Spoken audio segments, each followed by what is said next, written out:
Hello guys, welcome back to our channel Wins World TV. So Canelo Alvarez binanatan at minaliit lang si former 8 World Division Champion Manny Pacquiao, dahil ayon sa kanya, ay isang mahina at walang pag-asang manalo si Manny Pacquiao sa kanya kung sila man ay maglaban sa ibabaw ng boxing ring. Dagdag pa ni Canelo Alvarez na kapag siya daw ang makatama kay Manny Pacquiao ay hindi niya kakayanin ang lakas nito. Sinabi din ni Canelo Alvarez na hindi aabot ng 6 na round ang itatagal ni Manny Pacquiao sa kanya. Napanood naman at narinig ni former world champion and Hall of Fame legend Sugar Shane Mosley ang mga pahayag ni Canelo Alvarez tungkol sa lakas ni Manny Pacquiao kaya sinagot niya ito. Ayon sa kanya na kung ikukumpare daw ang lakas ng kamao nitong si Canelo Alvarez kumpara sa kamao ni Manny Pacquiao ay talagang mas malakas daw itong si Manny Pacquiao.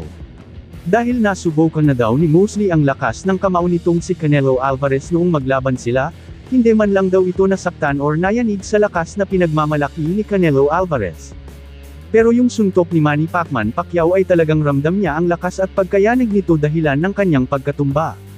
Dagdag pa ni Mosley ang lakas ng suntok ni Manny Pacquiao ay higit pa sa mga heavyweight fighter ang lakas nito.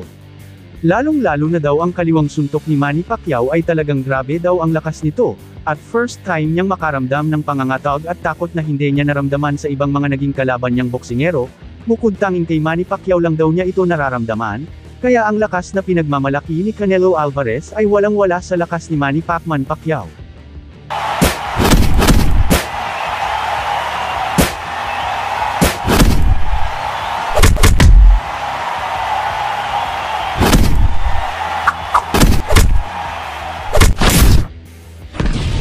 Dagdag pa sa ating mga balita. It's a brawl! Here we go! Here we go! It's getting crazy now! Now they're both breaking the rules! Now they're both... Referee got hit! The referee got hit! The referee got hit again! Oh no, it's a brawl! Security's coming in! It's a brawl! It's a brawl! Hello guys, welcome back to our channel Wins World TV. So matapos ma-postpone ang laban Ricky Anpo vs Ryan Garcia, na kung saan ay napuruhan ito sa kanyang intense sparring training bilang paghahanda sa laban sana nila ni Ricky Anpo na magaganap sa mismong New Year sa bansang Japan. So Ryan Garcia sumalang sa iba't ibang medical test sa hospital dahil umano nakaramdam ito ng pagkahilo, dahil sa natamong head injury sa kanyang puspos ang sparring training at hindi pa malinaw kung ito ba ay sumailalim sa operasyon, dahil isang araw pagkatapos ng kanyang sparring training, bilang paghahanda sa laban nila ni Ricky Anpo na magaganap sa bansang Japan, ngayong December 30 taon kasalukuyan. Nilinaw din ng kampo ni Ryan Garcia, na puruhan ito sa kanyang sparring mate. Nasanhi ng kanyang pagkahilo at napag-alaman din na may tama ang kanyang panga. In short, minimal fracture ang natamo nito, na kung hindi ito maagapan ay maaring humantong sa severe infection at jaw dislocation at pwede rin humantong sa pagkaparalisado nito. Ngunit ganun pa man ay inagapan na ng Team Garcia ang naturang injury para hindi na ito humantong sa malalang komplikasyon at dahil dyan ay official nang hindi matutuloy ang laban ni Ryan Garcia kontra Ricky Anpo ngayong December 30 taon kasalukuyan. Ating napag-alaman na ang laban ni Ricky Anpo ay tuloy dahil binigyan ng replacement fighter si Ryan Garcia at ito ay si Carrie Mian na kung saan ay naghatid ng nakakabaliw na laban, noong Martes sa Rizon Bang Aichi. Ang laban Ricky Anpo vs Carrie Mian ay nakikipagbakbakan sa huling round matapos ang pag-ikot ni Carrie Mian ng suntok na parang hindi na sinusunod ang rules ng boxing. Nang makita ito ng referee ay agad itong nakialam, ngunit nataman lang ito ng 3 beses. Alam naman natin na itong si Anpo ay isang magaling at veterano sa kickboxing, at nakalaban niya rin si former 8 World Division Champion Manny Pacquiao. Kitang-kita na talagang malakas itong si Ricky Anpo, kaya nakakalamang siya sa mga puntos.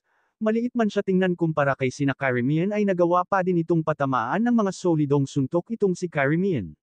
Sa last round kasi ng laban ay biglang nag-spin punch itong si Carrie Mian na labag sa rules ng boxing. Kaya agad itong nawarningan ng referee, ngunit talagang pinakita ni Ricky Anpo na isa talaga siyang matapang at entertaining na fighter ay agad naman itong bumawi din ng spin punks.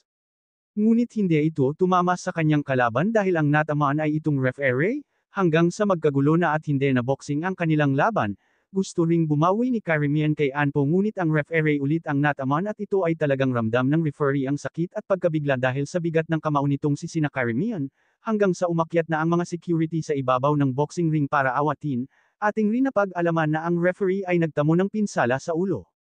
Ayon sa mga fans ay nakakatawa panoorin at maski si former 3 World Division Champion John Riel Casimero, former 8 World Division Champion Manny Pacquiao at Ryan Garcia ay natawa sa laban Ricky Anpo versus sina Karimian, dahil rumble na ang nangyari, at hindi na boxing.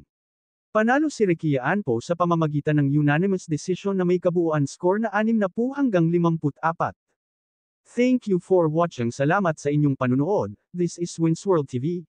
Saying peace, love and good vibes lang tayo lagi, okay, alright.